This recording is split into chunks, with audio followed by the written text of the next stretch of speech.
বিরতির পর স্বাগত। অগ্নিগর্ভ বাংলাদেশ, রক্ত স্নাত বাংলাদেশ, বাড়ছে মৃতের সংখ্যা এবং ধুন্ধুমার পরিস্থিতি রীতিমতো উদ্বেগজনক। দেশ জুড়ে জারি হয়েছে কারফিউ। সোনামুড়ার শ্রীমন্তপুরে ল্যান্ড করেছে পোর্টের মধ্য দিয়ে, অর্থাৎ ভারতীয় পড়ুয়ারা যারা ইতিমধ্যে বাংলাদেশে ছিলেন তারা কিন্তু ধীরে ধীরে ভারতে আসতে শুরু করেছে। কি বলছেন তারা, কি বক্তব্য তাদের, প্রথমেই শোনাচ্ছি।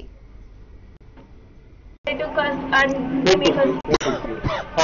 BF Shortprint took us and give tea and biscuits and make us comfortable, and they will drop us to airport like that.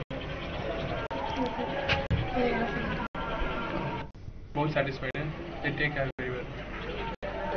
They are making us comfortable. They are making us feel safe. After we reached here, we are feeling good here. আপনারা শুনলেন পড়ুয়াদের বক্তব্য। রীতিমতো উদ্বেগজনক পরিস্থিতি। দেশ অর্থাৎ বাংলাদেশে কারফিউ চলছে, এই পরিস্থিতিতে উদ্বেগ বাড়াচ্ছে সেখানে থাকা ভারতীয় পড়ুয়াদের নিয়ে। তারা চেষ্টা করছে দেশে ফেরার। কেবল শুক্রবারে উত্তর পূর্বের সীমান্ত পেরিয়ে ভারতে প্রবেশ করেছে 300-রও বেশি পড়ুয়া। রাজ্যেও ইতিমধ্যে বহু পড়ুয়ারা এসে পৌঁছেছে। বিস্তারিত জানবো। টেলিফোন লাইনে সরাসরি যুক্ত হয়ে গেছে নিউজ ভ্যানগার্ড প্রতিনিধি সুপ্রীতি মুখার্জি। সুপ্রীতি, অশান্ত বাংলাদেশ, এবার দেশে ফিরে আসছে পড়ুয়ারা, ঠিক কি জানতে পারছো? এই মুহূর্তে দাঁড়িয়ে বাংলাদেশের যে ছবি আমরা দেখছি তা সত্যিই ধীরে ধীরে ভয়াবহতা যেন সেখানে গ্রাস করতে থেকেছে। আর এই পরিস্থিতি দাঁড়িয়ে এই যে কোটা বিরোধী আন্দোলন, সেই কোটা বিরোধী আন্দোলনের জেরে বাংলাদেশ যখন উত্তাল হয়ে উঠেছে, তখন যারা ভারতীয়রা রয়েছেন, ভারতীয় নাগরিক থেকে শুরু করে ভারতীয় যারা পড়ুয়ারা রয়েছেন, সেই জায়গায় দাঁড়িয়ে সকলে কিন্তু আস্তে আস্তে এবার দেশে ফিরতে শুরু করেছেন। অর্থাৎ বাংলাদেশে যেহেতু অবস্থা এখনো পর্যন্ত স্বাভাবিক হয়নি, সেখানে অব্যাহত রয়েছে রক্তক্ষরণ, মৃতের সংখ্যা এখনো পর্যন্ত বাড়ছে এবং সেই সংখ্যা গতকাল রাত অব্দি আমরা জেনেছিলাম যেটা 50 ছাড়িয়েছে, এবং সেটা সরকারি সূত্রে 50 হলেও সেটা বেসরকারি সূত্রে বা স্থানীয় সূত্রে সেই সংখ্যাটা কিন্তু আরো অধিক বলেই জানা যাচ্ছে। একের পর এক ছাত্ররা প্রকাশ্য দিবালোকে রাস্তার মধ্যে দাঁড়িয়ে বুক চিতিয়ে গুলি খাচ্ছে, পুলিশের সঙ্গে ধস্তাধস্তি চলছে শুধুমাত্র এই কোটা বিরোধী আন্দোলনে নেমে। তাই সেই জায়গাতে দাঁড়িয়ে পরিস্থিতি কিন্তু যথেষ্ট উদ্বেগজনক বাংলাদেশ জুড়ে।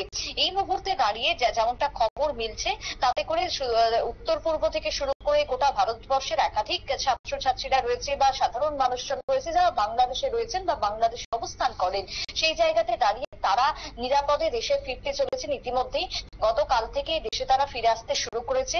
আজকে সকাল অবধি যে খবর আমরা পেয়েছি, ত্রিপুরাতে প্রবেশ করেছে, ইতিমধ্যে সীমান্তপুরে ঢুকেছে বেশ কিছু ছাত্রছাত্রীরা। বিশেষ করে এই যে সীমান্ত রয়েছে উত্তর পূর্বে, তোমার অসম, মণিপুর, ত্রিপুরাকে বেষ্টন করে যে বাংলাদেশের সীমান্ত গেছে, সেই সীমান্ত দিয়ে কিন্তু এই মুহূর্তে সমস্ত রকমের তোমার যারা রয়েছেন ছাত্রছাত্রীরা, তারা কিন্তু এই মুহূর্তে প্রবেশ করতে শুরু করে দিয়েছে। দেখো, রাজ্যের ইতিমধ্যে সোনামুড়ার খবর আমরা দেখাচ্ছি দর্শকদের সামনে, যেখানে সোনামুড়াতে কিন্তু ছাত্রছাত্রীরা ইতিমধ্যে ফিরতে শুরু করেছে এই ভয়ঙ্কর পরিস্থিতিতে দাঁড়িয়ে।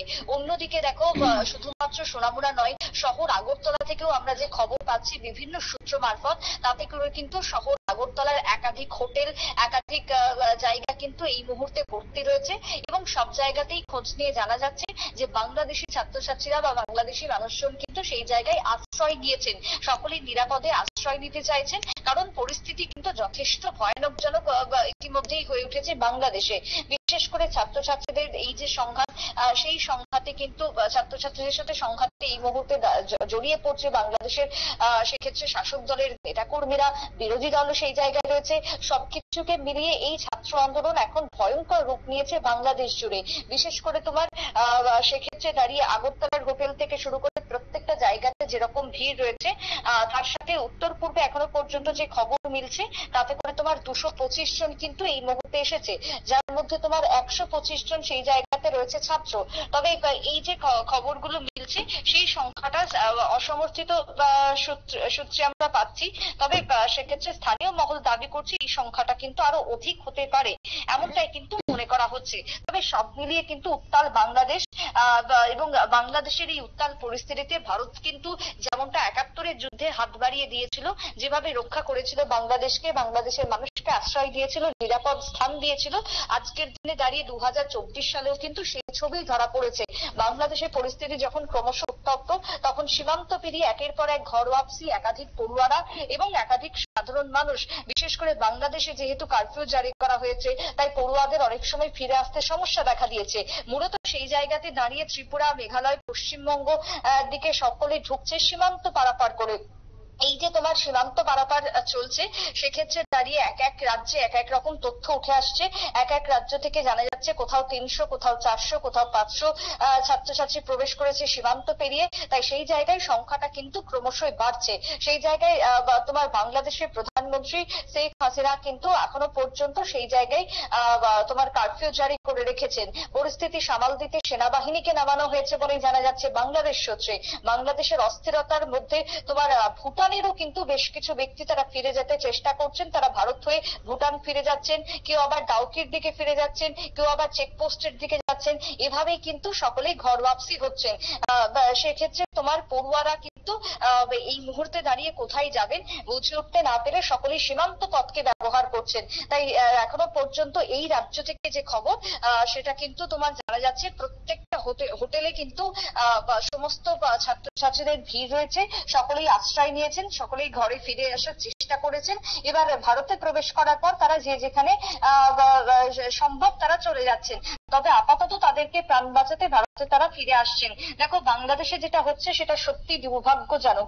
আমরা যে খবর পাচ্ছি সেই খবরের ভিত্তিতে আমরা দর্শকদের সমস্ত আপডেট তুলে ধরছি। তবে এখনো পর্যন্ত দেখো সীমান্ত যারা পার হয়ে চলে আসছে, বেশ কিছু তাদের আত্মীয় স্বজনরা রয়েছে, তারা তাদেরকে উদ্ধার করছে এবং সেখান থেকে নিয়ে যাওয়া হচ্ছে নিরাপদ স্থানে। বিশেষ করে তোমার এই উদ্বিগ্ন পরিস্থিতিতে ভারতে কিন্তু এই মুহূর্তে তোমার সীমান্ত ব্যবহার করে লোকে আসার এবং সাধারণ মানুষও সেই জায়গাতে আসছেন, ছাত্রছাত্রীরাও কিন্তু সেই জায়গাতে ফিরছেন বলেই খবর পাওয়া যাচ্ছে। অঙ্কিতা, একদমই ধন্যবাদ সুপ্রীতি। অর্থাৎ ইতিমধ্যে আগরতলার বিভিন্ন হোটেলে বহিরাজ্যের পড়ুয়াদের ভিড় পরিলক্ষিত হচ্ছে। সোনামুড়ার শ্রীমন্তপুর ল্যান্ডপোর্টের মধ্য দিয়েই ছাত্রছাত্রীরা আসছেন। অশান্ত বাংলাদেশ থেকে ফিরে আসছে দেশের পড়ুয়ারা। সরকারিভাবে যে পরিসংখ্যান দেওয়া হয়েছে সেই পরিসংখ্যান থেকেও বেশি সংখ্যক ছাত্ররা ধীরে ধীরে ভারতে প্রবেশ করছে বলে এখনো পর্যন্ত বেসরকারি সূত্রের খবর। এই মুহূর্তের সংবাদ এই পর্যন্ত। আমাদের পরবর্তী নিউজ এবং আপডেট দেখার জন্য অবশ্যই চোখ রাখবেন শুধুমাত্র নিউজ ভ্যানগার্ডের পর্দায়। ধন্যবাদ।